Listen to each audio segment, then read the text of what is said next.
Bonjour à tous, dans cette vidéo de culture économique, juridique et managériale, on cherche à comprendre comment s'établissent les relations entre l'entreprise et son environnement économique.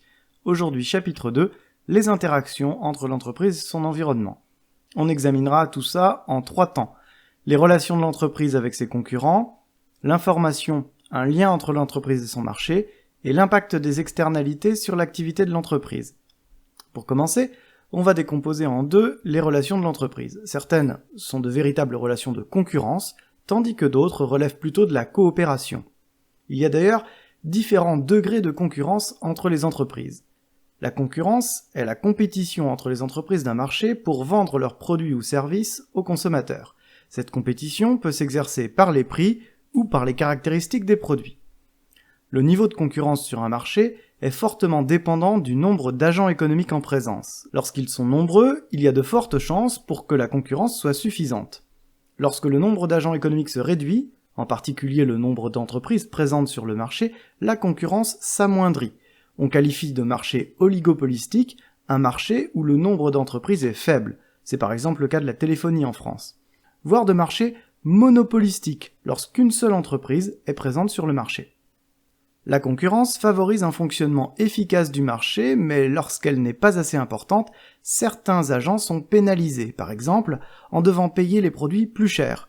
Ainsi, en situation de monopole ou d'oligopole, les prix restent à un niveau trop élevé pour le consommateur. On peut penser par exemple au cas des ententes sur le marché de la téléphonie, ou des clauses libératoires sur le marché du football. L'absence de concurrence, ou les tentatives des entreprises pour la limiter, justifient parfois que des autorités de régulation soient mises en place afin de garantir le respect de la concurrence. En France, l'État s'appuie sur une autorité administrative indépendante, l'autorité de la concurrence, à qui il confie le contrôle des pratiques anticoncurrentielles. Cette autorité peut rendre des avis, prononcer des injonctions et même infliger des sanctions pécuniaires dès qu'elle constate des comportements anticoncurrentiels dommageables pour les agents économiques. Les entreprises se font concurrence, d'accord, mais parfois, elles coopèrent ensemble. Ça arrive quand des entreprises ayant des intérêts communs regroupent leurs activités économiques et travaillent ensemble pour atteindre un objectif général. Les objectifs de la coopération sont souvent d'atteindre une taille critique pour accéder plus facilement à des matières premières, ou à du savoir-faire, ou à des innovations, ou encore des financements. Les formes de cette coopération sont variables. On parle d'alliance lorsque des entreprises concurrentes s'unissent pour atteindre une taille critique ou combiner des activités complémentaires. Pensez par exemple à Renault et Nissan. On qualifiera de partenariat les situations où des entreprises non concurrentes s'unissent pour sécuriser leurs relations clients-fournisseurs ou pour partager une clientèle ou encore une ressource. Dans certains cas, la coopération peut nuire à la concurrence. En effet, lorsque les entreprises s'entendent sur les conditions de fonctionnement du marché, cela est d'autant plus envisageable que le nombre d'entreprises sur le marché est réduit, alors la coopération peut devenir préjudiciable pour les consommateurs. On peut encore citer la téléphonie mobile ou le yaourt. Dans ces cas-là, les entreprises peuvent faire l'objet de sanctions de la part de l'autorité de la concurrence. Continuons maintenant en se penchant sur l'importance de l'information sur le marché.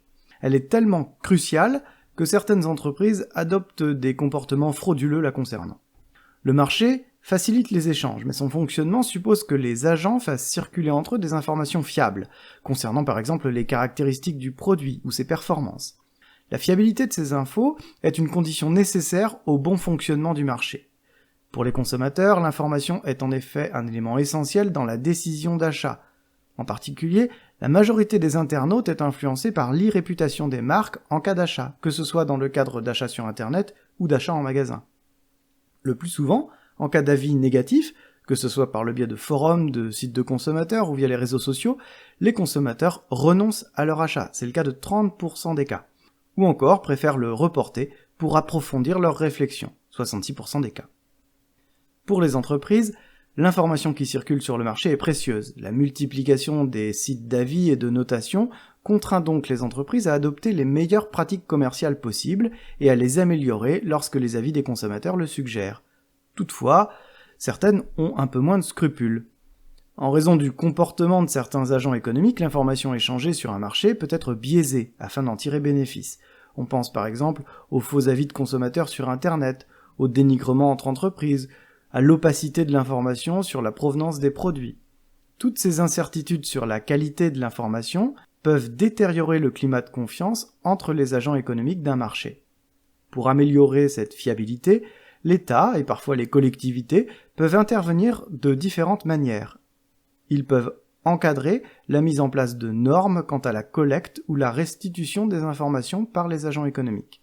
L'État peut aussi confier la surveillance de ces informations à une direction ministérielle comme la DGCCRF, la Direction générale de la concurrence, de la consommation et de la répression des fraudes.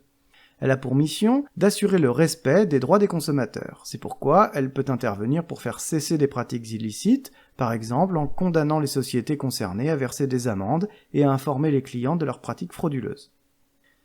Pour terminer cette vidéo, on va se pencher sur ce que sont les externalités pour bien comprendre leurs influences sur le monde de l'entreprise. Dans le cadre d'un marché, l'activité de production ou de consommation d'un agent peut affecter le bien-être d'un autre agent sans que celui-ci ne reçoive ou ne paie une compensation monétaire en contrepartie. Les effets de cette activité échappent au marché. On les qualifie alors d'externalités. Elle peut être positive lorsque l'activité d'un agent améliore le bien-être d'autres agents gratuitement pour les bénéficiaires de cette externalité. On peut penser à un incubateur d'entreprise qui regroupe les jeunes entreprises et facilite leur accès aux démarches administratives, aux conseils, au financement. L'externalité peut aussi être négative lorsque l'activité d'un agent réduit le bien-être d'autres agents sans compensation monétaire pour les victimes de l'externalité. On pense là, par exemple, à la pollution. Comme le marché en lui-même n'incite pas à poursuivre les externalités positives ou ne sanctionne pas celles qui sont négatives, c'est souvent l'État, par des mesures spécifiques, qui tente de les réguler. Dans le cas d'externalités négatives, les entreprises peuvent être sanctionnées financièrement du fait de leur activité préjudiciable pour les autres agents économiques. Les entreprises sont donc incitées à réduire leur activité ou à la modifier de manière à ce qu'elle devienne moins préjudiciable. C'est la raison pour laquelle, par exemple, les entreprises s'équipent aujourd'hui de véhicules moins polluants, à la fois pour ne pas s'exposer à des sanctions financières, des malus écologiques, l'augmentation des taxes sur le gazole, mais aussi pour afficher leur souci de réduire l'impact de leur activité sur l'environnement. Dans le cas d'externalités positives, les entreprises bénéficient parfois d'une contrepartie financière, mais elles peuvent indirectement bénéficier d'une amélioration de leur image. C'est la raison pour laquelle les entreprises sont incitées à multiplier les actions mettant en avant leurs responsabilités sociétales et environnementales. En mettant en place des actions ayant un effet favorable sur la société et ou l'environnement, les entreprises témoignent de leur engagement et améliorent leur image auprès des autres agents économiques.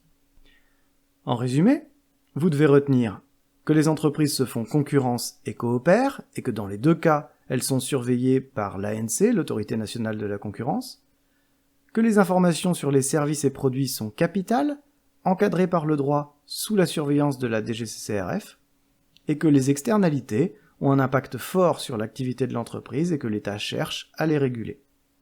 Bonne révision à tous et à bientôt pour le 3e chapitre dans lequel on commencera à répondre à la question suivante: comment les contrats sécurisent-ils les relations entre l'entreprise et ses partenaires ?